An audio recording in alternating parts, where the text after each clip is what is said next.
मैं आप सब लोगों को खुशामदीद कहना चाहता हूँ। और मैं आज आपको बुलाने का मकसद ये था कि मैं दो चीज़ों पे आज बात करना चाह रहा हूँ। एक जो है ना शाहीन के ताल्लुक़ से, दूसरा आप लोगों को एक खुशखबरी देना चाहता हूँ। शायद आपको कुछ दिन पहले याद है, अब आप सब उस प्रेस कॉन्फ्रेंस में भी थे जब मैंने हुकूमत से एक डिमांड किया था। क्या डिमांड था?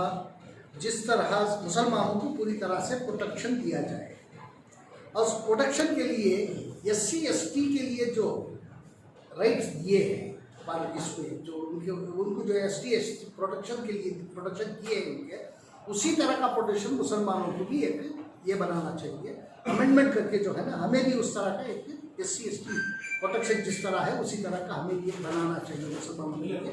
क्योंकि हर जगह मुसलमानों को कहीं कोई कहता है कि पाकिस्तान चले जाओ, कहीं उसे मार पीट करते हैं, कहीं जो है ना पुलिस वाले भी उनके साथ बदतमीजी करते हैं।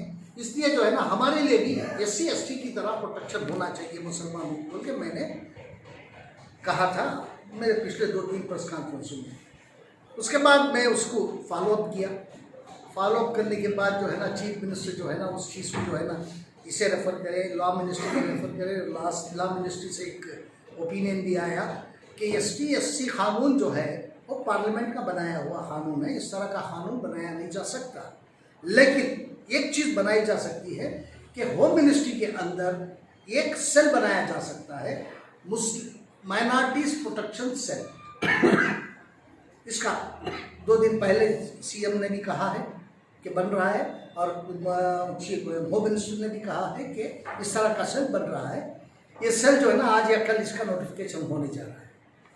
मैं इस ताल्लुक़ से कर्नाटक के मुख्यमंत्री श्री इनको जो है ना सिद्धरामैया जी को मैं मुबारकबाद देता हूँ कि वो जो है ना मुसलमानों के प्रोटेक्शन के लिए एक सेल का क़याम कर रहे हैं, गठन कर रहे हैं होम मिनिस्ट्री में, जिससे मैं लगता है कि इस सेल के गठन के बाद जहाँ कहीं भी मुसलमानों को तंग किया जाएगा, जहाँ कहीं भी मुसलमानों को नहीं बल्कि माइनॉरिटीज़ को जहाँ कहीं भी तंग किया जाएगा, वो सीधे जो है ना सेल कंप्लेंट कर सकते हैं, सेल से रुजू हो सकते हैं। वहाँ एक IAS ऑफिसर की पोस्टिंग होने जा रही, IPS ऑफिसर की पोस्टिंग होने जा रही है। 1-2 दिन में जो है ना नोटिफिकेशन निकल जाएगा, शायद इलेक्शन से पहले, कोड ऑफ कंडक्ट आने से पहले नोटिफिकेशन आ जाएगा। मैं CM साहब का आभारी हूँ कि उन्होंने जो है ना मुसलमानों के तय अच्छी सोच रखे हैं, अच्छी तरह से मुसलमानों की देखभाल के लिए भी जो है ना एक सेल का क़याम कर रहे हैं, गठन कर रहे हैं। इसके लिए उनको मुबारकबादी देना चाहता हूँ मैं, और आप सबको मैं खुशखबरी देना चाहता हूँ इस बात की। दूसरा ये है कि अभी कल में एक बिल्डर साहब हमारे शरीफ साहब ज़ियाउल्लाह शरीफ साहब का स्टेटमेंट देख रहा था।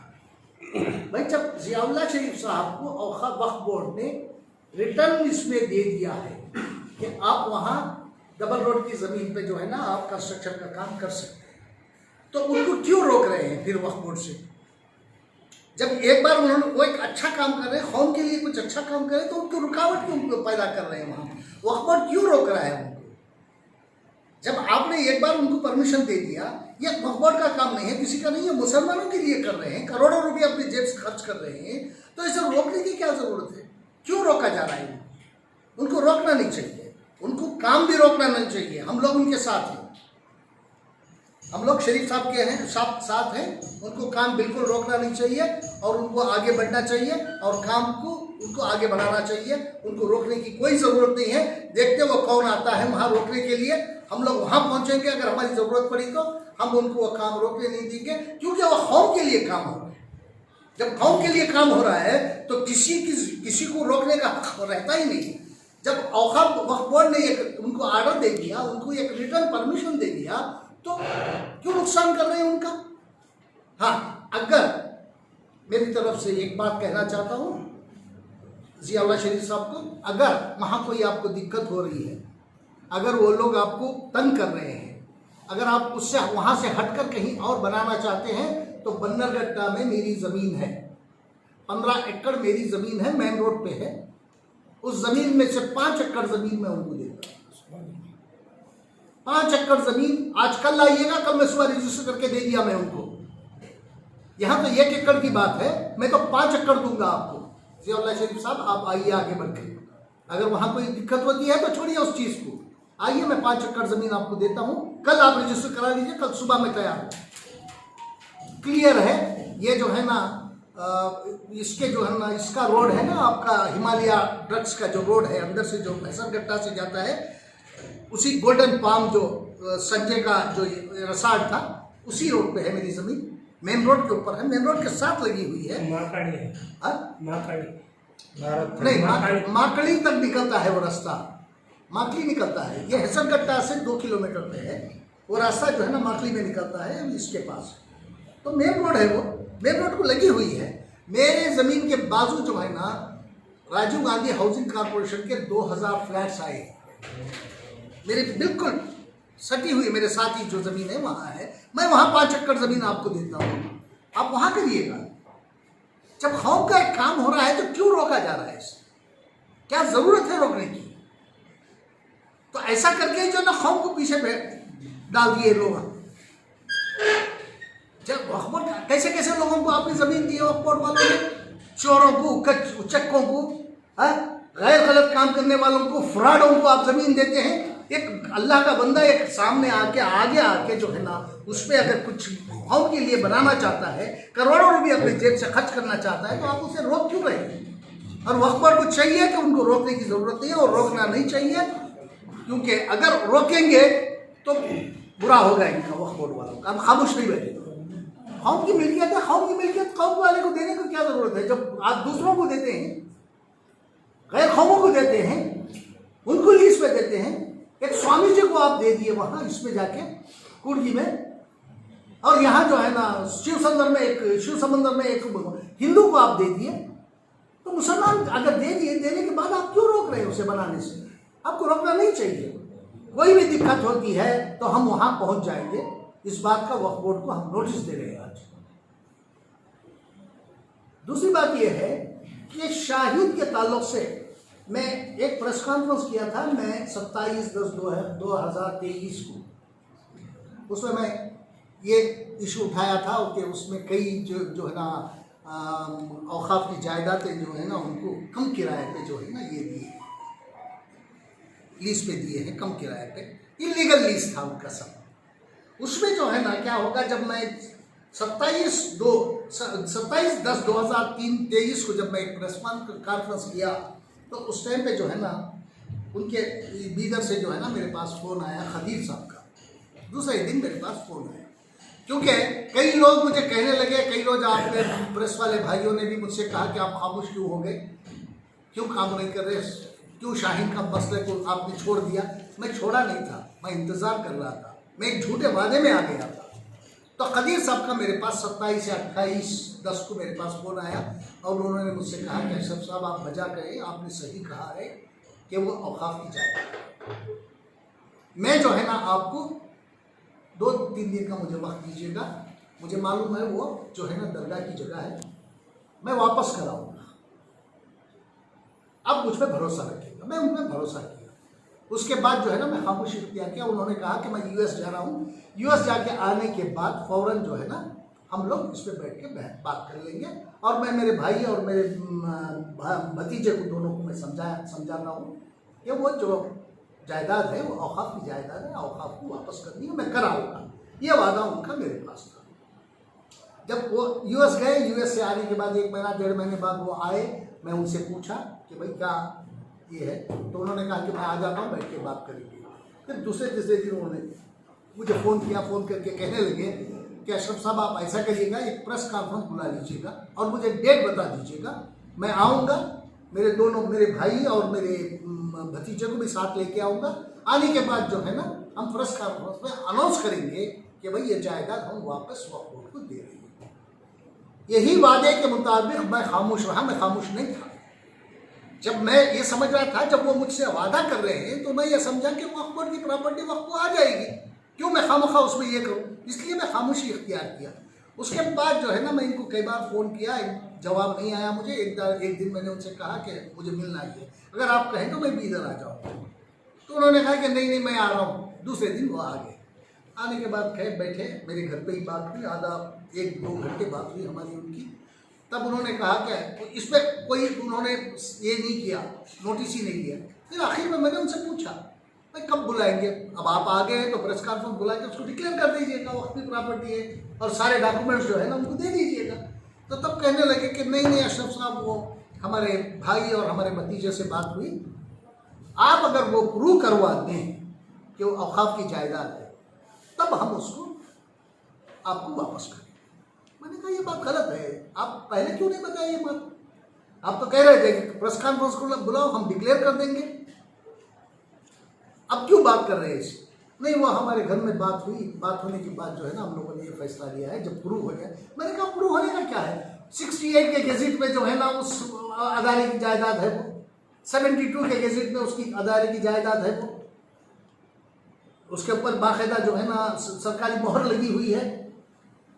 तो 74 में जब औकाफ में ट्रांसफर हुई मुजराई डिपार्टमेंट से, उसमें भी वो जायदाद का जिक्र है। तो मैंने कहा ये सारी चीज़ें होने के बावजूद आप कह रहे नहीं वो दूसरा ये हो गया है, ऐसा नहीं, वो लोग हमारे भाई वगैरह मान ले रहे हैं। मैंने कहा ये बात गलत है, आपको ये कहना नहीं चाहिए था। अगर आपने जिम्मेदारी ली थी और जिम्मेदारी ली थी लेकिन वो लोग मुकर वो बदल गए। मैंने कहा तो इसका मतलब है आप अपनी बात से मुकर गए, अब कुछ भी समझिएगा, हम नहीं दे सकते। तो ऐसे आदमियों को आप ये जो है ना, जहाँ तक मैंने इन दोनों को जाना है, शाहीन एजुकेशन ट्रस्ट और फाल्कन एजुकेशन ट्रस्ट दोनों एक ही है। ये बड़ी ही चालाकी से जो है ना मुसलमानों को बेवकूफ़ बनाया जा रहा है। ये दोनों ट्रस्ट एक ही है, क्योंकि जितने भी डॉक्यूमेंट अग्रीमेंट बिस्मिल्लाह शाह के ताल्लुक से, बिस्मिल्लाह शाह कागबन रोड की प्रॉपर्टी के साथ, उसके बाद ताहा एजुकेशन ट्रस्ट के साथ, और उसके बाद जो है ना ये तीनों जो है ना, इसके बाद जो है ना ये क्वींस रोड की जायदाद दारुस्सलाम, ये तीनों प्रॉपर्टी पे उन्हीं के दस्तखत हैं, खदीर साहब के दस्तखत हैं इन पे। और ये कैसे करें? जब मैंने उसे पूछा कि भाई अब कैसे ये शाहीन क्या आपका है क्या? करना बेंगलोर में जो चल रहे शाहीन आपकी इंस्टीट्यूशन है? वो कहने गए नहीं वो मेरी नहीं, वो मेरा भाई और भतीजे चलाते हैं। तो मतलब आप क्या इसके अंडर आ रहे हैं ना, ये ट्रस्ट के अंडर आ रहे हैं? नहीं, जो खाबिज है उसका हो गया। बोला खाबिज कैसे? या तो आप ट्रांसफर करिएगा उनके नाम पे, या तो आप ये मानिएगा कि ये भी हमारे इंस्टीट्यूशन है, क्योंकि ये दोनों जो है ना एक नेशनल है एक इंटरनेशनल है, इतना ही फर्क है।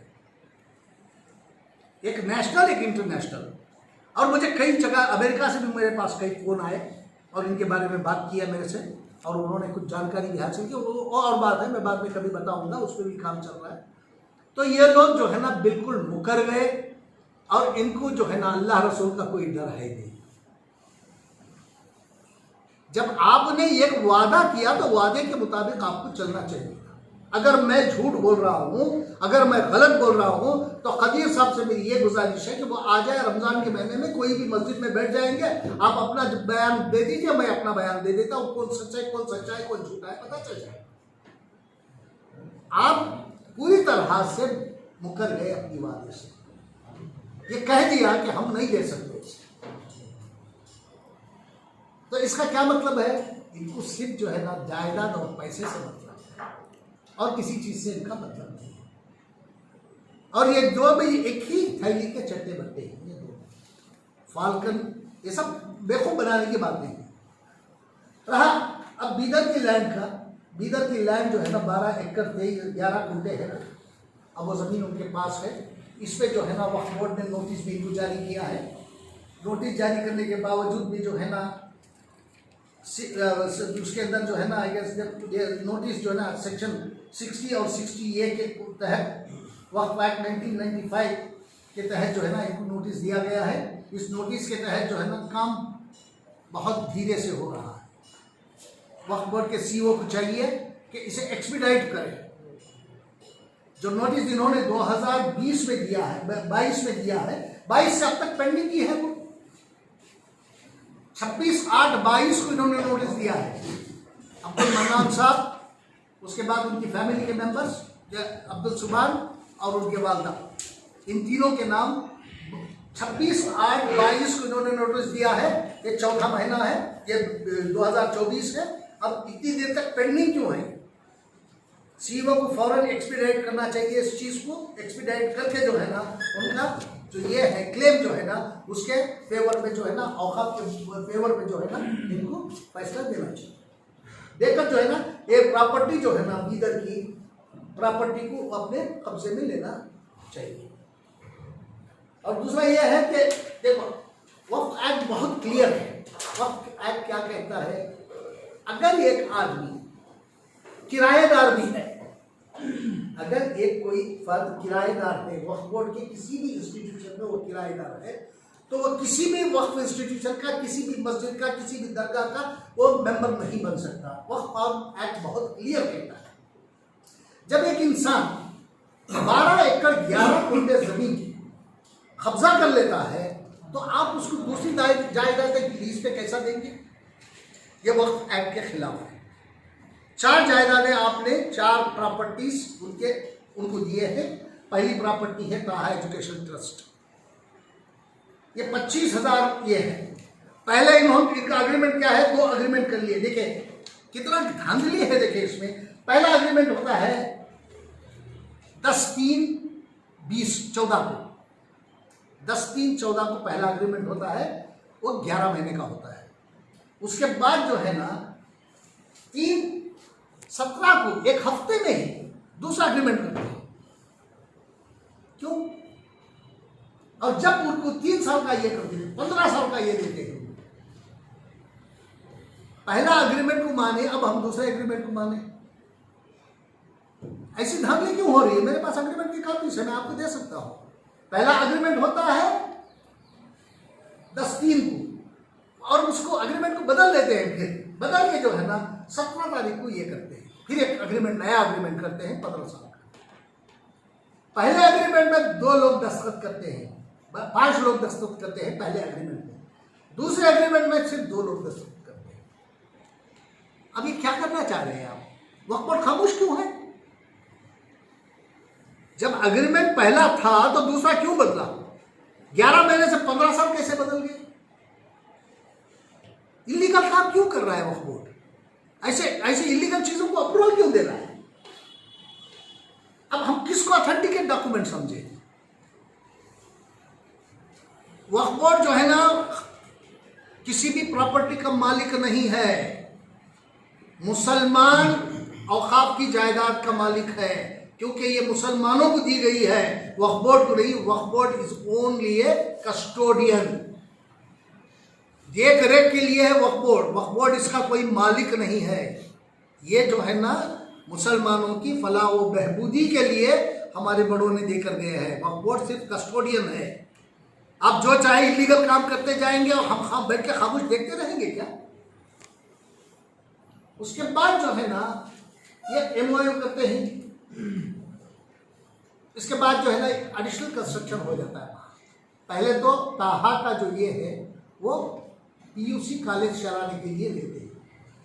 पीयू कॉलेज के नाम पे वो जो है ना अग्रीमेंट होता है। अग्रीमेंट में साफ लिखा है पीयू कॉलेज के लिए, लेकिन बाद में उसे कन्वर्ट कर देते हैं। वो लेडीज हॉस्टल बनाते हैं वहां। कॉलेज के लिए आपने अग्रीमेंट कॉलेज के नाम पे है, आपको कॉलेज चलाना चाहिए, लेकिन उसे कन्वर्ट करके आप लेडीज हॉस्टल बनाते हैं। क्यों? जब आप एक चीज के लिए दूसरी चीज को कन्वर्ट करते हैं तो वहां अग्रीमेंट नल एंड वाइड हो जाता है, तो अग्रीमेंट वहां खत्म हो जाता है।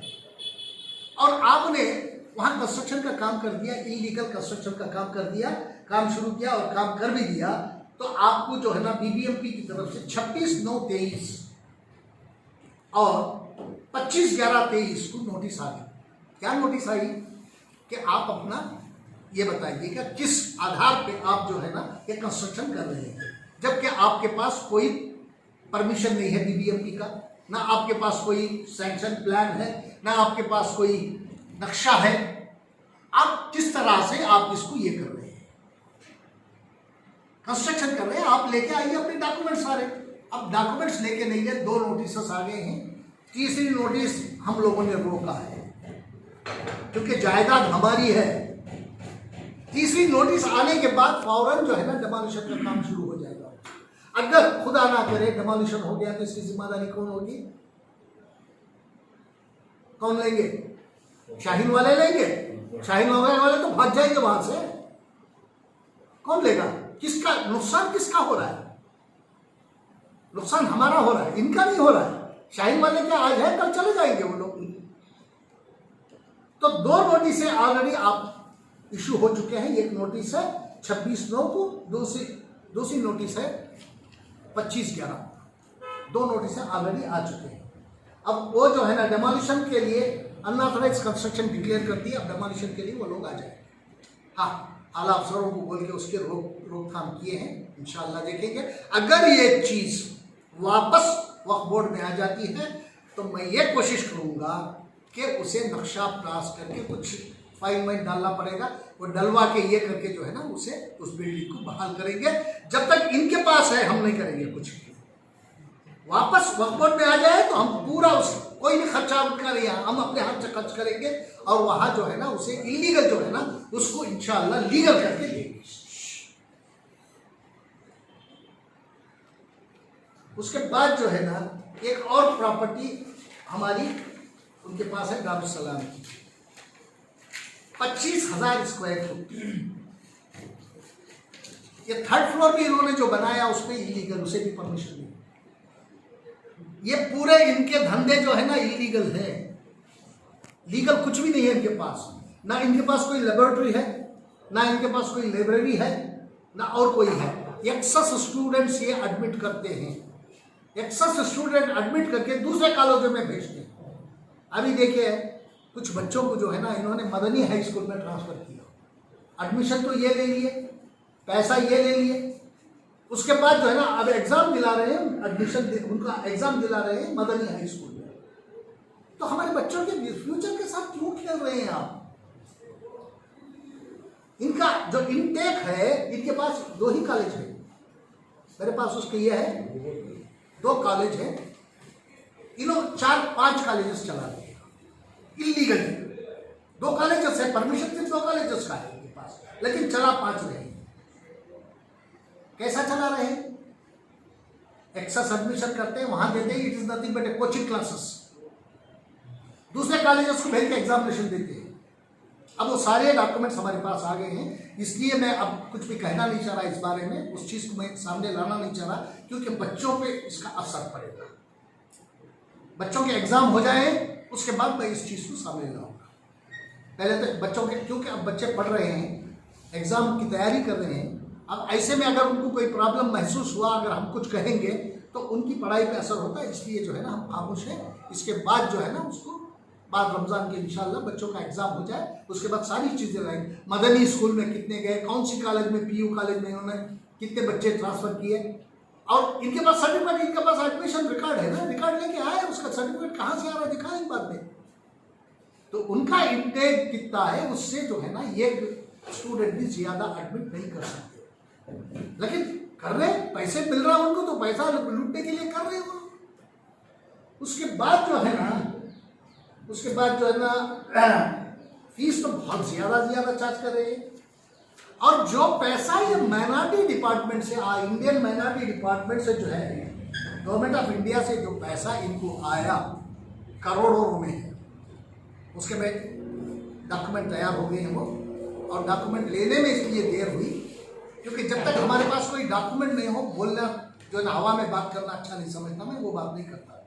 सारे डॉक्यूमेंट कलेक्ट हो गए। इंशाल्लाह कल मैं दिल्ली जा रहा हूँ। 1 हफ्ते पहले मैंने प्राइम मिनिस्टर का वक्त मांगा था। मैं 2-3 दिन 4-5 दिन दिल्ली में हूँ, शायद इस दफ़े मुझे प्राइम मिनिस्टर का वक्त मिल जाएगा, एक एश्योरेंस मुझे दिया गया है। तो मैं जाऊँगा और सारे डॉक्यूमेंट्स वहाँ सबमिट करूँगा, उसकी पूरी इंक्वायरी करेंगे। अगर सच्चाई है तो सच्चाई सामने आएगी, अगर गलत काम किसी ने किया है तो फिर वो भुगतेंगे। कोई भी जितने भी स्कॉलरशिप के लिए, ट्यूशन फीस के लिए, बिल्डिंग के लिए पैसा जो आया वो जो है ना हकीकी लोगों तक पहुंचा नहीं, जो स्टूडेंट्स को पहुंचना था वो पहुंचा नहीं है। स्टूडेंट्स बाहर से लोन ये लेके, बैंक से लोन, प्राइवेट लोन ये लेके इनका पैसा अदा कर दिए, इनकी ट्यूशन फीस दे दिए, लेकिन ये जो है ना जब पैसा इनका आया तो बच्चों को नहीं गया पैसा। आपको ये मालूम है, आपको ये बताना मैं ज़रूरी समझता हूँ कि वो पैसा जब आता है टीचर्स के अकाउंट में ट्रांसफ़र करके वहाँ से जो है ना ये लेते हैं, कैश करा लेते हैं, कैश लेते हैं टीचरों से। ऐसे कई ये हैं तो मेरे पास उसके सबूत भी हैं। टीचर के अकाउंट में ट्रांसफ़र करते हैं पैसा और टीचर से जो है ना कैश ले लेते हैं। और ये जो है ना मनी लॉन्ड्रिंग के अंदर आता है। ये जिस चीज़ के लिए पैसा दिया नहीं जाता, देते हैं, अगर वहाँ खर्च नहीं हुआ दूसरी जगह वो खर्च कर रहे हैं तो मनी लॉन्ड्रिंग में आ जाते हैं और ये गलतियाँ ये कर रहे हैं। और हमारे बच्चों के साथ जो है ना ये उनके फ्यूचर के साथ ये खिलवाड़ कर रहे हैं और इनको खिलवाड़ करने नहीं दो। अच्छा, ये 25,000 स्क्वायर फुट इनके पास बिस्मिल्लाह शाह मस्जिद की ज़मीन, 25,000 स्क्वायर फुट में बता रहा हूँ आपको, 11 महीने का अग्रीमेंट है, 3 रुपये पर स्क्वायर फुट है। काकबन रोड तो आप जानते हैं, दिन में 10 बार वहाँ से घूमते हैं, कितना बड़ा कैसी कमर्शियल जगह है। 3 रुपये स्क्वायर फुट, 1 लाख रुपए इन्होंने ये दे रहे हैं उसे किराया। काकबन रोड की प्रॉपर्टी ये इसकी बिस्मिल्लाह शाह की, और यहाँ इन्होंने मल्टी स्टूडेंट बिल्डिंग बना दिया है, 11 महीने का अग्रीमेंट।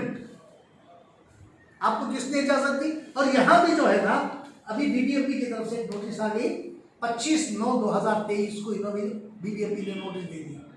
क्या नोटिस देता है? Under section 313 of BBMP rules 2020 to the masjid committee for violating the BBMP norms and undertaking construction without their approval.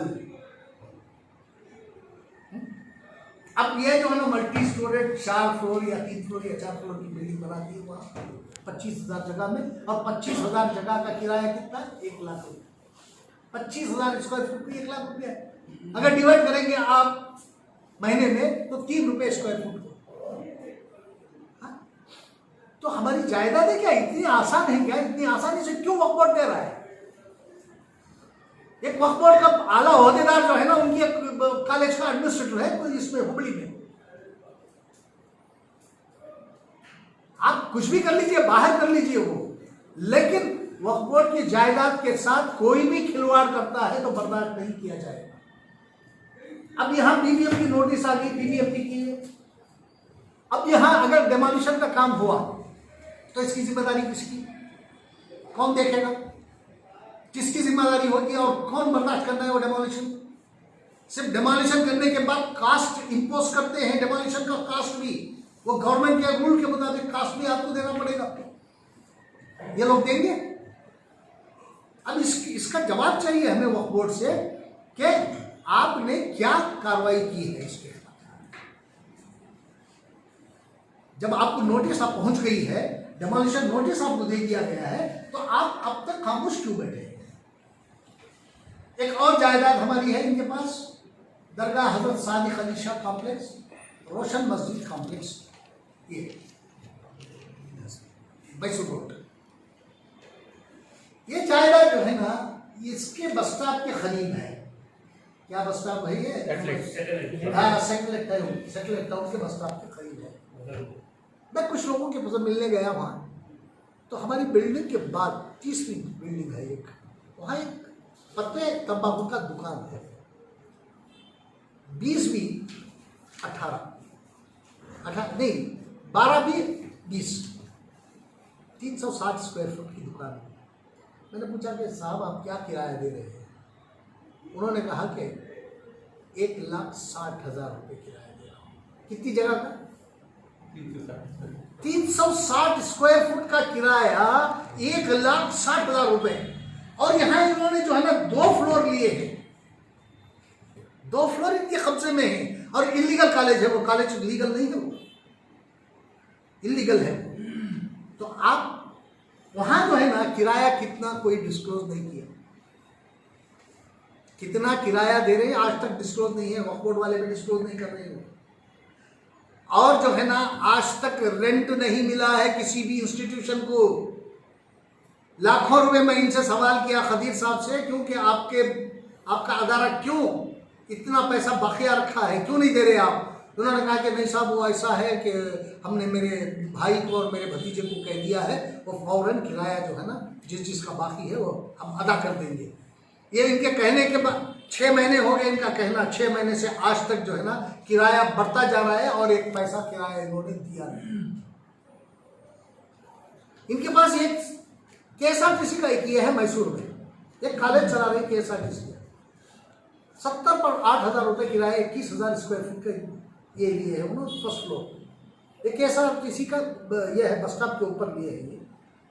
वहां जो किराया उनको एडवांस में दे रहे, इसका डॉक्यूमेंट मेरे पास है। एडवांस में उनको किराया दिया जा रहा है KSRTC वालों को, और हमारे यहाँ जो है ना लाखों रुपए, लाखों नहीं बल्कि करोड़ों रुपए का बकिया है हमारे पास। क्यों? क्योंकि ये वक्फ इंस्टीट्यूशन है, यहाँ दे ना दे वो भी चलेगा ना, सब एडजस्टमेंट में चलता है यहाँ मामला। फौरी तौर पर इन्हों किराया जिस इंस्टीट्यूशन का है उसे फौरी तौर पर इनको ये करना चाहिए, अदा कर देना चाहिए। अदा ना करने की सूरत में क्या मुश्किल होगा इनके लिए। और ये जो है ना, ये दोनों मिलके जो है ना पब्लिक को मिसगाइड कर रहे हैं, पब्लिक को जो है ना बेवकूफ़ बना रहे हैं, और इनके इंटेक के मुताबिक इनको स्टूडेंट्स को ये करना है, एडमिशन करना है। इंटेक से कहीं 2-3 गुना ज़्यादा ही एडमिट कर रहे हैं बच्चों, और बच्चों के फ्यूचर के साथ खेल रहे हैं।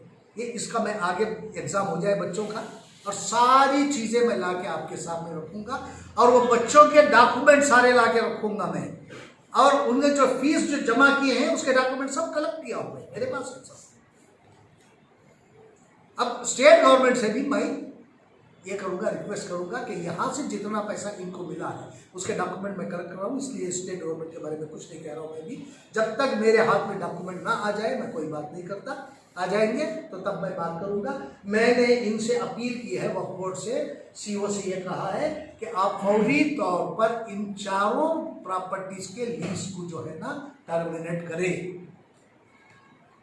चारों प्रॉपर्टीज के लीज को टर्मिनेट करके, क्योंकि जो है ना ये एनक्रोचर्स हैं, एनक्रोचर्स को कोई भी किसी तरह की भी ये नहीं दी जा सकती, प्रॉपर्टी नहीं दी जा सकती, क्योंकि एनक्रोचर एक बार मालूम हो गया एनक्रोचर, क्योंकि एनक्रोचर इसलिए है कि वक्फ बोर्ड खुद इनको नोटिस दिया है ना, सेक्शन 60 और 60A के तहत उनको नोटिस दिया है। इसका मतलब यह है कि उन्होंने क्लेम किया है उस जमीन को, तो ऐसे आदमी को फिर आप क्यों दे रहे हैं?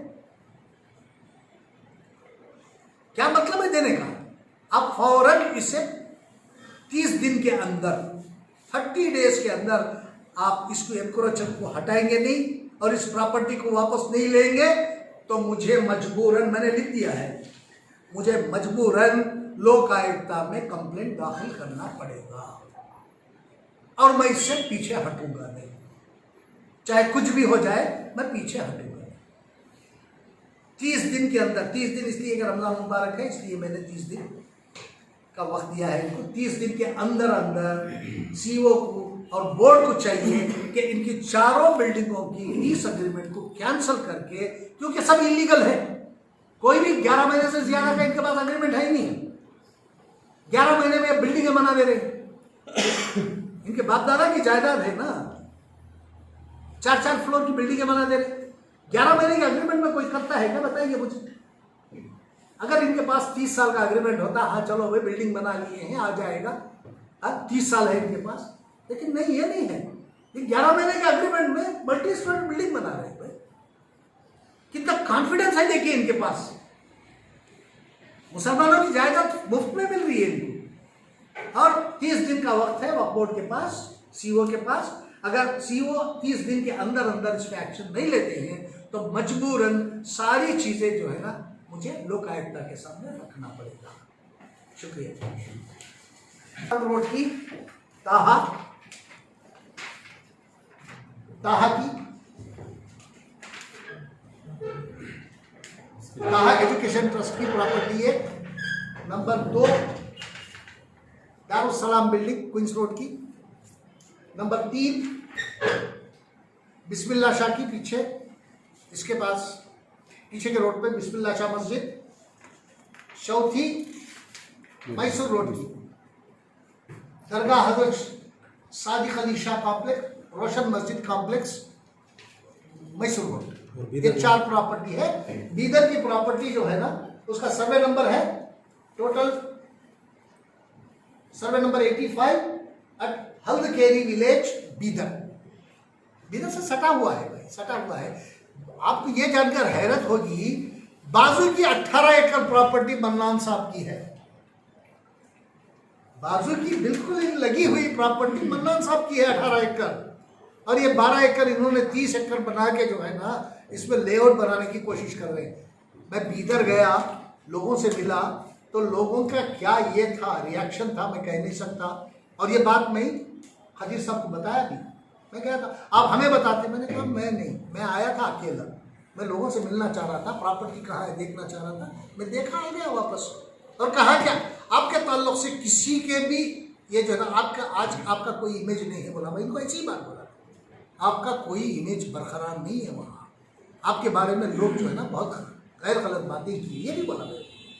हाँ वो लोग हैं कहते हैं उसे क्या करना है, ठीक है वो अपनी जगह है, लेकिन बाजू की प्रॉपर्टी जो है ना, मेरे डीसी से बात हुई, एसी से बात हुई, तहसीलदार से बात हुई, बाजू की 18 एकड़ ज़मीन इनकी है मन्नान साहब, अब ये 12 एकड़ इन्होंने उस पर एनक्रोच किया है। इससे पहले के लिए प्रेस कॉन्फ्रेंस में आपने कहा था कि कदीर साहब का इसमें कोई रोल नहीं, ये बीदर का कोई मामला नहीं, ये बेंगलुरु के फाल्कन का घोटाला है। बाद में जब अग्रीमेंट वगैरह देखा गया तो खदीर साहब के उसमें दस्तखत है, ताहा के अग्रीमेंट में खदीर साहब के दस्तखत है, बिस्मिल्लाह शाह के अग्रीमेंट में खदीर साहब के दस्तखत है। तो शाहीन ट्रस्ट, फाल्कन शाहीन दो अलग अलग है ना, लेकिन जो कॉलेजेस अप्रूवल मिला है कॉलेज का, शाहीन ट्रस्ट के नाम अप्रूवल मिला है। शाहीन फाल्कन को नहीं अप्रूवल मिला है, उसे एक कॉलेज का अप्रूवल मिला है बस। शाहीन फाल्कन के, शाहीन ट्रस्ट बीदर के नाम से रजिस्टर है प्रॉपर्टी। क्या शाहीन ट्रस्ट में दोनों भी शामिल हैं? बिल्कुल शामिल है, अब्दुल सुभान और कदीर साहब। हाँ बिल्कुल, ये सब बताया ना, बेवकूफ बनाने की बात है ये। एक ही थैली के छट्टे चट्टे बट्टे, एक नेशनल है एक इंटरनेशनल है, बस और कुछ नहीं है इसमें। जब आप अपना वादा नहीं निभा सकते, आपको अल्लाह रसूल का डर नहीं है। अभी ये नहीं है बहुत चीजें बाहर निकलेंगी, बाहर से पैसा कितना आ रहा है, हिंदुस्तानी सरकार से कितना पैसा आया है, उसका हिसाब तो आपको देना पड़ेगा। ऐसा नहीं है, इतना मामूली बात नहीं है, इसको ऐसे छोड़ नहीं देंगे। इसको मैं भेजना है तो ऐसे ही भेज दिया होता। मैं खुद प्राइम मिनिस्टर का वक्त लेके मैं उससे मिलने जा रहा हूँ और मिलूंगा मैं, ये पहली बार तो नहीं मिल रहा है उनसे। सर फर्स्ट ईयर की फीस है 1,20,000 इनका फर्स्ट ईयर जी कॉलेज जी, और सेकंड ईयर की भी 1,20,000 जी। उसमें आपको छूट कितने की दे रहे हैं? 5,000 की, 5,000 की छूट। बना है।